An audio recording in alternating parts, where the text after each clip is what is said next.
জীবন নিয়ে আমাদের কত কল্পনা, কত অভিযোগ, কত রাগ, অভিমান, কিন্তু কখনো কি পরিণামের কথা ভেবেছ?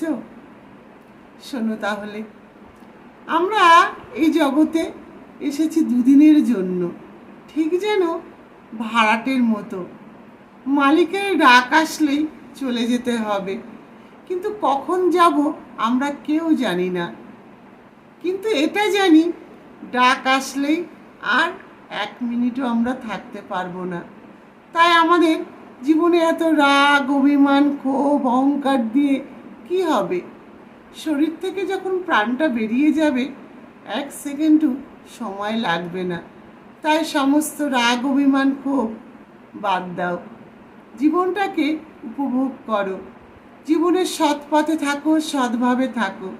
জানো তো, যার শেষ ভালো তার সব ভালো হয়।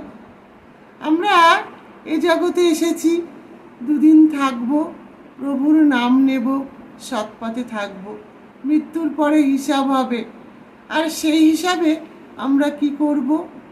সেই হিসাবে আমরা জয়ী হব। কিন্তু যদি এটা না ভেবে ভাবি এ জগতে এসেছি, খাবো, মজা করব, অন্যের ক্ষতি করব, অন্যের পেছনে লাগবো, অন্যকে কষ্ট দেব, তাহলে শেষটা কখনোই ভালো হবে না। তাই আমাদের মনে যতই রাগ, হিংসা, অভিমান, অভিযোগ আসুক না কেন, পরিণতি অর্থাৎ শেষ পরিণতির কথা ভাবতে হবে।